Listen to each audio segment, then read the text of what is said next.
Hi viewers, welcome to my channel tackle stories. நம்ம இன்றைக்கி இந்த வீடியோவில் எதை பற்றி பேச போகிறோம் அப்படின்னா, கடந்த சில நாட்களாக நம்ம தமிழ்நாடு அசெம்பிளியில் என்னையா நடக்குது அப்படிங்கிற மாதிரி எல்லாருமே ஆச்சரியத்தில் இருப்பீங்க. அந்த ஆச்சரியத்திலும் அந்த அதிர்ச்சியிலும் தான் நானுமே பேசுகிறேன். ஒரு நிமிஷம் எனக்கு என்ன தோணுச்சு அப்படின்னா, அந்த லியோ படத்தில் நம்ம விஜய் சொல்வார் இல்லையா, ஆனரபிள் சீஃப் மினிஸ்டர் விஜய் சொல்வார் இல்லையா, லியோ மோட் அப்படின்னு சொல்லிட்டு லியோவை பார்க்கணும் இந்தியா பாரு அப்படின்னு சொல்லி பார்ப்பார் இல்லையா. ஸோ அந்த மாதிரி லியோ வெளிவந்துட்டாரோ அப்படிங்கிற மாதிரி தோணுச்சு. அந்தளவுக்கு அக்ரெசிவாக எதிர்கட்சியை பார்த்து கேட்கக்கூடிய கேள்விகளாக இருக்கட்டும், அந்தளவுக்கு சூப்பராக பேசியிருந்தார். நேத்திக்கு வச்சு செஞ்சிட்டார் உதயநிதி ஸ்டாலினை அப்படின்னு தான் சொல்லணும். ஸோ என்ன தான் நடந்துச்சு, அந்த ஸ்பீச்சில் என்ன நடந்துச்சு, என்ன பேசினாங்க, என்ன மாதிரியான டிபேட் போச்சு அப்படிங்கிறத நம்ம இந்த வீடியோவில் டிஸ்கஸ் பண்ண போகிறோம். வாங்க வீடியோக்குள்ளே போயிடலாம். ஆக்சுவலாக பார்த்திங்க அப்படின்னா, நேத்திக்கு இதே மாதிரி தான் தொடர்ந்து பேசிக்கிட்டே இருந்தாங்க. ஆக்சுவலாக என்ன சொன்னாங்க அப்படின்னா, எதிர்கட்சியாக இருக்கக்கூடிய டிஎம்கேயோட லீடர் என்ன சொல்லிட்டு இருந்தார் உதயநிதி ஸ்டாலின், மறுபடியும் பார்த்திங்கன்னா அந்த குதிரை பேரத்தை பற்றி பேசுகிறாரு. மறுபடியும் பார்த்திங்க அப்படின்னா அந்த சோஃபா ஷோ பற்றி பேசிகிட்டு இருக்காரு, சோஃபா பேரம் அப்படின்ற மாதிரி பேசிகிட்டு இருந்தார். அதுக்கப்புறம் ஆனரபிள் ஸ்பீக்கருமே இதுக்கப்புறம் இந்த விஷயங்களை பற்றி பேசக்கூடாது, இந்த குதிரை பேரம் அப்படிங்கிற அந்த குதிரை பேரம் கழுத பேரம் அப்படின்னா இதை பற்றி நீங்கள் பேசக்கூடாது அப்படின்னு சொல்லி நீக்கிட்டோம் அப்படிங்கிற மாதிரி பேசியிருப்பார். அதை ஸ்டாப் பண்ணி அதோட முடிச்சிருக்கோம்.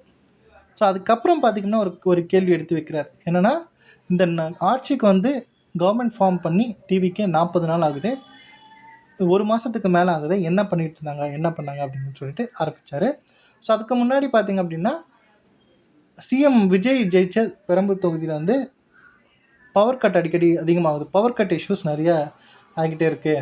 பவர் கட் இஷ்யூஸ் அப்படிங்கிறது நிறைய ஆகிட்டே இருக்குது. அது மட்டும் இல்லை, ஹிஸ்ட்ரியிலே பார்த்திங்க அப்படின்னா பவர் கட் இஷ்யூனால பார்த்திங்கன்னா ஸ்கூல்ஸ் ஹாலிடேஸ் அனௌன்ஸ் பண்ணது அப்படிங்கிற மாதிரி விஷயங்களும் சொல்லியிருந்தார். தனியார் பள்ளி ஒரு 4 பள்ளிகள் 4 ஸ்கூல்ஸ் பார்த்திங்க அப்படின்னா இந்த பவர் கட் இஷ்யூனால் பார்த்திங்கன்னா ஸ்கூல்ஸ் ஹாலிடேஸ் அனௌன்ஸ் பண்ணிட்டாங்க. இந்த மாதிரி விஷயங்கள்லாம் போயிட்டுருக்கு. ஸோ முன்னாடிலாம் பார்த்திங்கன்னா மழை பெஞ்சிச்சு அப்படின்னா ஸ்கூல் லீவு இருக்கா இல்லையா அப்படின்னு சொல்லி நியூஸை பார்த்து தெரிஞ்சுப்பாங்க, டிவியை பார்த்து தெரிஞ்சுப்பாங்க. இப்போது டிவி ஆன் ஆகலை அப்படின்னாலே அவங்களே கன்ஃபார்ம் பண்ணிக்கிறாங்க. இதுக்கப்புறம் ஸ்கூல் லீவு அப்படின்னு சொல்லி அவங்களே கன்ஃபார்ம் பண்ணிக்கிறாங்க. ஸோ அந்த மாதிரி ஆட்சி தான் பண்ணிகிட்ருக்காங்க. ஸோ அதில் நம்பர் 1 தொகுதியாக இருக்குது பெரம்பூர் தொகுதி. வேறு எதுவும் பெருசாக பண்ணலை, பெருசாக சாதிக்கலை அப்படிங்கிற ஒரு பாயிண்ட் ஆஃப் வியூவில் பார்த்திங்க அப்படின்னா நம்ம உதயநிதி ஸ்டாலின் அவர்கள் பேசியிருப்பார். ஸோ இந்த மாதிரி தொடர்ந்து ரீல்ஸ் ஆட்சி, இது ரியல் ஆட்சி கிடையாது அப்படிங்கிற மாதிரி பேசிகிட்டு இருந்தார். அதுக்கப்புறம் பெண்களுக்கு பாதுகாப்புன்னு சொன்னீங்களே, எங்கே பாதுகாப்பு அப்படிங்கிற மாதிரி பேசுகிறாரு. அப்புறம் அந்த போதைப் பொருள் தடுப்பு நாங்கள் தடுப்போம் அப்படின்னு சொல்லிட்டு இருக்கீங்களே, ஸோ அதெல்லாம் தடுத்தீங்களா அப்படிங்கிற மாதிரி விஷயங்கள் பேசிகிட்டு இருந்தார். ஸோ இந்த மாதிரி லைனாக அடுக்கடுக்காக பார்த்திங்க அப்படின்னா நிறைய அலிகேஷன்ஸ் டிவிக்கே மேலே வச்சுக்கிட்டே இருந்தார். அதுக்கப்புறம் பார்த்திங்க அப்படின்னா நம்ம விஜய் அவர்கள் பேச ஆரம்பித்தார். ஃபர்ஸ்ட் பாயிண்ட் பார்த்திங்க அப்படின்னா இந்த பார்ட்டி ஃபண்ட் அப்படிங்கிற ஒரு விஷயத்தை பேசியிருப்பார். ஸோ இதுக்கப்புறம் தான் ஒன்றுனா வெளியே வந்துக்கிட்டே இருக்குது அப்படின்னு தொடர்ந்து என்னென்ன விஷயங்களை பண்ணாங்க. ஒரு கடந்த மே 10 வரைக்கும் பார்த்திங்க அப்படின்னா இந்த 5 வருஷத்தில் என்ன நடந்துச்சு, என்ன பண்ணிகிட்டு இருந்தீங்க, போலீஸ் டிபார்ட்மெண்ட் உங்கள்கிட்ட தானே இருந்துச்சு, உங்கள் கண்ட்ரோலில் தானே இருந்துச்சு, former chief minister of Tamil Nadu MK. Stalin அவர்கிட்ட தானே இருந்துச்சு. ஸோ என்ன பண்ணிகிட்டு இருந்தார், சீஃப் மினிஸ்டர் கிட்ட தானே போலீஸ் டிபார்ட்மெண்ட்டே இருந்துச்சு. ஸோ இது வரைக்கும் இனிஷியல் ஸ்டேஜஸ்லேயே நீங்கள் போதைப் பொருளை தடுத்துருக்கலாம், பெண்களுக்கு நடக்கக்கூடிய இந்த மாதிரி கெட்ட விஷயங்களை நீங்கள் தடுத்துருக்கலாம். ஸோ இத்தனை வருஷமாக இவ்வளோ காலகட்டமாக பார்த்திங்கன்னா இவ்வளோ வருஷங்கள் நடந்துக்கிட்டு தான் இருக்குது. உங்கள் ஆட்சியில் எதுவுமே நடக்கலையா, 2.0 3.0 அப்படின்னு சொல்லி நாங்கள் திராவிட மாடல் ஆட்சி அப்படின்னு சொல்லி பல விஷயங்கள்லாம் கொண்டு வந்தீங்க, பட் என்ன பண்ணீங்க அப்படின்னு சொல்லி திருப்பியும் கேட்க ஆரம்பித்தார்.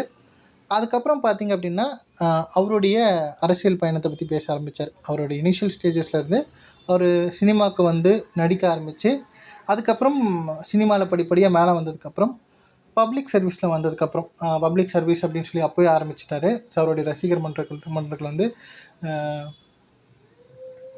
பப்ளிக் சர்வீஸ் பண்ணுறதுக்காக மாற்றினதாகட்டும், 2008 2011 அந்த காலகட்டத்தில் அந்தந்த இஷ்யூஸ்க்கான குரலை கொடுத்ததாகட்டும் எல்லாத்தையும் பேச ஆரம்பித்தார். ஜல்லிக்கட்டுக்காக இருக்கட்டும், அதுக்கப்புறம் நிறைய விஷயங்கள் நான் பண்ணியிருந்தேன், ஸோ நிறைய நாங்கள் பண்ணோம் அப்படின்னு சொல்லி அதுக்கப்புறம் இது வரைக்கும் அவர் அவருடைய அரசியல் பயணத்தை பற்றி ஃபுல்லாக சொன்னார். 2026 இப்போது எலெக்ஷனில் ஜெயிச்சு கவர்மெண்ட்டை ஃபார்ம் பண்ணி சிஎம்மாக உட்காந்தது வரைக்கும் எல்லாம் ப்ரீஃபாக எக்ஸ்பிளைன் பண்ணிவிட்டு அதுக்கப்புறம் பார்த்தீங்க அப்படின்னா இந்த 40 நாள், அதாவது 41 நாள் ஆகுது இல்லையா? ஸோ அவங்க வந்து கவர்மெண்ட் ஃபார்ம் பண்ணி ஆட்சிக்கு வந்து, ஸோ என்ன பண்ணீங்க அப்படின்னு சொல்லி கேட்குறீங்களே. ஸோ நாங்கள் வந்து நான் லிஸ்ட் அவுட் பண்ணுறேன், நான் சொல்கிறேன் அப்படின்னு சொல்லிட்டு ஒரு பெரிய லிஸ்ட்டை வந்து கொடுக்குறாரு. அது மாதிரி இதுக்கப்புறம் சிறப்பு சிங்கப்பெண் படை, இந்த போலீஸ் டிபார்ட்மெண்ட் உமன்ஸ் செக்யூரிட்டிக்காக பண்ணதாக இருக்கட்டும், அப்புறம் எலக்ட்ரிசிட்டி வந்து ஃப்ரீ பண்ணதாக இருக்கட்டும், நிறைய விஷயங்கள் வந்து லிஸ்ட் அவுட் பண்ணி கம்ப்ளீட்டாக எல்லாத்தையும் சொன்னார். இந்த 41 நாளில் நாங்கள் இதெல்லாம் பண்ணியிருக்கிறோம். ஸோ தொடர்ந்து நாங்கள் நிறைய பண்ணுவோம். இதுக்கப்புறம் 8 கோடி மக்கள் நாங்கள் கூட இருக்காங்க. ஸோ 8 கோடி மக்கள் நம்பி இவன் நல்லது செய்வான், நான் நல்லது செய்வேன் அப்படின்னு சொல்லி இந்த சாமானியமான ஆளை வந்து நம்பி ஓட்டு போட்டு ஜெயிக்க வச்சு என்னை இங்கே உட்கார வச்சுருக்காங்க. இன்னொரு விஷயம் என்ன சொன்னார் அப்படின்னா, கிட்டத்தட்ட ஒரு 50 வருஷமாக இதே ஒரு ஃபார்முலாவை நீங்கள் ஃபாலோ பண்ணிகிட்டே இருக்கீங்க. அதாவது மக்கள் மேலே தப்பு சொல்கிறது. ஆக்சுவலாக என்ன தப்பு சொல்லிக்கிட்டு இருந்தீங்க, என்னை வந்து தப்பாக பேசிக்கிட்டு இருந்தீங்க. அந்த 41 பேர் கரூரில் வந்து இறந்ததும் என் மேலே பழி போட்டிங்க. அது மட்டும் இல்லாமல் பிரச்சாரம் அப்படின்னு சொல்லி ஆரம்பித்தேன், அதுக்குமே நிறைய விஷயங்கள் வந்து தடை பண்ணிட்டீங்க. இன்னொன்று 2.5 வருஷத்தில் வந்து ஆட்சியை பிடிச்சிட்டேன், உனக்கு என்ன அரசியல் தெரியும் அப்படின்னு சொல்லி பேசுனீங்க. ஸோ அந்த 2.5 வருஷம் நான் பட்ட கஷ்டம் எனக்கு தான் தெரியும். அது மட்டும் இல்லை, நான் வந்து கட்சிக்கு வந்து தான் வந்து ஜனங்களோட மனசில் இடம் பிடிக்கணும் அப்படிங்கிறது கிடையாது. நான் ஒவ்வொரு வீட்டுக்குள்ளே போயிட்டதுக்கப்புறம் தான் நான் வந்து ஆட்சியை பிடிச்சேன், கட்சியை பிடிச்சேன், அப்புறம் தலைவரும் ஆனேன். அதுக்கு முன்னாடியே நான் வந்து எல்லாரோட மனசுக்குள்ளே போயிட்டு தான் 1,38,00,000 ஓட்டு போட்டு என்னை வந்து ஜெயிக்க வச்சாங்க அப்படின்னு சொல்லி எல்லாமே சொல்லிகிட்டு இருந்தார். அது மட்டும் இல்லாமல் ஸோ இவ்வளோ விஷயங்கள் வந்து மக்கள் வந்து எனக்கு பண்ணாங்க, எனக்கு வந்து செஞ்சுருக்காங்க. நாங்கள் 8 கோடி மக்கள் இருக்கிறதுனால நான் கண்டிப்பாக படிப்படியாக அவங்களுக்கு செய்ய வேண்டியதெல்லாம் நான் செய்வேன். ஸோ நான் ஏற்கனவே சொன்ன மாதிரி நிறைய நிதி பிரச்சனைகள்லாம் இருக்குது. கவர்மெண்ட்டில் நிறைய இஷ்யூஸ் போயிட்டுருக்கு. ஃபினான்ஷியலாக ரொம்ப வந்து பேக்வேர்டாக இருக்குது. ஆக்சுவலாக கிட்டத்தட்ட 10 லட்சம் கோடி கடன் அப்படின்னு சொல்லியிருந்தாங்க. ஒவ்வொரு துறையிலும் வந்து பார்த்திங்கன்னா இவ்வளோ கடன் இருக்குது அப்படிங்கிற மாதிரியான லிஸ்ட் அவுட் பண்ணியிருந்தாங்க. எல்லா மினிஸ்டர்ஸுமே பேசிகிட்டு இருந்தாங்க. கல்வித்துறை அமைச்சரான ராஜ்மோகனுமே அவரே பேசினார். ஸோ அவருடைய விஷயங்கள் அவரை பற்றி பேசினார். அதுக்கப்புறம் பார்த்திங்கன்னா நிறைய மினிஸ்டர்ஸ் அவங்கவுங்க சைடில் இருந்து பேசினாங்க. எல்லாருமே பதிலடி கொடுத்துட்டாங்க எல்லாருக்குமே. இந்த பவர் கட் இஷ்யூஸ்க்குமே பார்த்திங்கன்னா செங்கோட்டையனும் பேசிகிட்டு இருந்தார். ஸோ எல்லாருமே வந்து அவங்களுக்கான அந்த டிவிகே சைட்லேருந்து இருக்கக்கூடிய மினிஸ்டர்ஸ்லாம் பார்த்திங்கன்னா எதிர்கட்சியாக இருக்கக்கூடிய டிஎம்கேக்கு என்ன மாதிரியான ரிப்ளை கொடுக்கணுமோ எல்லாமே கொடுத்துட்டாங்க. ஸோ கொடுத்து முடிச்சதுக்கப்புறம் பார்த்திங்க அப்படின்னா மறுபடியும் வந்து இதே தான் வந்து அவர் வந்து சொல்லிக்கிட்டு இருந்தார். இதே தான் இன்சிஸ்ட் பண்ணிகிட்டே இருந்தார். இதை தான் விஷயங்கள் வந்து இந்த குதிரை பேரம், அதுக்கப்புறம் ரீல்ஸ் ஆட்சி அப்படின்னு சொல்லி மறுபடியும் பேசிக்கிட்டே இருந்தார். அப்புறம் பெண்களுக்கு வந்து பாதுகாப்பு. ஸோ இனிஷியல் ஸ்டேஜஸில் நாங்கள் எல்லாமே பண்ணியிருக்கோம். மறுபடியும் இது நடந்துட்டு இருந்துச்சு. ஸோ அதுக்கப்புறம் தான் ஒரு சம்பவத்தை பண்ணார் நம்ம விஜய். அவர் என்ன கேட்டார் அப்படின்னா, சரி ஓகே, நீங்கள் இவ்வளோ நாள் இருந்தீங்களே, இத்தனை வருஷம் இருந்தீங்களே, ஸோ இத்தனை வருஷத்தில் வந்து இந்த போலீஸ் டிபார்ட்மெண்ட்டே உங்கள் கையில் தான் இருந்துச்சு, நீங்கள் அப்போ என்ன பண்ணீங்க அப்படின்ற மாதிரி கேட்டார். ஸோ அதுக்கப்புறம் ஒரு ஸ்டோரி ஒன்று சொல்லி ஒரு மிகப்பெரிய விஷயத்த வந்து கன்வே பண்ணிட்டார் அப்படி தான் சொல்லணும். அதாவது ஒரு வயசானவர் வந்து சுற்றி வெயிலில் சுற்றி பார்த்துட்டு இருந்தார். கண்ணு மேலே கையை வச்சுட்டு சுற்றி பார்க்கும்போது ஒரு சின்ன பையன் வந்து கேட்டானா, தாத்தா என்ன தாத்தா பார்த்துக்கிட்டு இருக்கீங்க? இல்லைப்பா, நீங்கள் இருக்க, உங்கள் அப்பாவை எங்கே உங்கள் அப்பாவை காணோம் அப்படின்னு சொல்லி கேட்டதான் சொல்லி ஒரு சின்ன ஒரு குட்டி ஸ்டோரி ஒன்று சொன்னார். அதுக்கப்புறம் வந்து ஒரு ஆக்ஷன் ஒன்று செஞ்சு காமிச்சார். ஸோ இந்த மாதிரி விஷயங்கள் போய்ட்டு இருந்துச்சு. இன்னைக்கு நேற்றுக்கு நடந்த அந்த அசம்பிளி டிபேட்டில் பார்த்திங்க அப்படின்னா சிறப்பான தரமான சம்பவங்கள் வந்து சூப்பராக பண்ணியிருக்காரு நம்ம விஜய். ஸோ கண்டிப்பாக இந்த ஒரு அடி வந்து கண்டிப்பாக டிஎம்கேக்கு தேவை தான் அப்படின்னு எனக்கு தோணுச்சு. ஏன்னா மறுபடியும் பார்த்திங்க அப்படின்னா அவர் தான் சொல்லுவார்ல, உசுப்பேத்துறவங்கிட்ட கம்முனும் ஏதோ சொல்லிகிட்டு இருப்பார். எதோ சொல்லுவார், சாரி எனக்கு தெரியல கரெக்டாக. பட் அந்த ஒரு விஷயத்தை தான் வந்து விஜய் வந்து பண்ணுறாரு. என்கிட்ட அவர் வந்து பேச்சு இல்லாமல் பீச்சில் தான் வந்து அவருடைய ஆக்ஷனில் தான் வந்து அவருடைய இதை காமிக்கிறாரு. பட் முழுக்க எனக்கு என்ன தோணுச்சு அப்படின்னா, ஓகே, நீங்கள் வந்து இவ்வளோ பெரிய கட்சி, இவ்வளோ பெரிய ஒரு திராவிட மாடல் கட்சி, திராவிட கட்சியாக இருக்கீங்க, 75 வருஷமாக வந்து கட்சி நடத்திட்டுருக்கீங்க, ஒரு மிகப்பெரிய கட்சி, இத்தனை வாட்டி வந்து கவர்மெண்ட் வந்து ஃபார்ம் பண்ணி நீங்கள் ரூல் பண்ணியிருக்கீங்க தமிழ்நாடு. பட் அப்படி இருக்கும்போது பார்த்திங்க அப்படின்னா புதுசாக ஒரு பார்ட்டி வந்து உருவாகுது, புதுசாக கவர்மெண்ட் ஃபார்ம் பண்ணுது. ஸோ எப்படி நீங்கள் வந்து ஓகே எதிர்கட்சியாக இருந்தாலும் நியாயமாக வந்து என்ன கேள்வி கேட்கணுமோ, நான் வந்து டிவிக்கே வந்து நல்ல விஷயங்கள் தான் பண்ணுது, தப்பே பண்ணாது அப்படின்னா எப்பவுமே சொல்ல மாட்டேன். டிவிக்கே வந்து இப்போ தான் கற்றுக்குது, இப்போ தான் வந்து புதுசாக வந்திருக்குறாங்க. டிவிக்கே ஆட்சியில் தப்பே நடக்காது, எதுவுமே நடக்காது அப்படின்னு நான் சொல்லலை. பட் ஒரு எதிர்க்கட்சியாக நீங்கள் உட்காந்துருக்குறீங்க. உங்களுக்கு ஒரு கட்சியோட அவ்வளோ பெரிய திராவிடன் பார்ட்டி அது. திமுக அப்படிங்கிற அந்த பார்ட்டி ஒரு பெரிய பார்ட்டி. என்னதான் நீங்கள் வந்து கஷ்டப்படாமல் உங்கள் அப்பா பேரை வச்சுக்கிட்டு நீங்கள் ஒரு துணை முதலமைச்சராகி கட்சி இவ்வளோ பெரிய கட்சியில் வந்து இதுவாகிட்டு எல்லாம் இருந்தாலுமே, ஸோ உங்களை நம்பி ஒரு பொறுப்பு கொடுத்துருக்காங்க. ஒரு எதிர்க்கட்சி தலைவரை உங்களை உட்கார வச்சுருக்காங்க.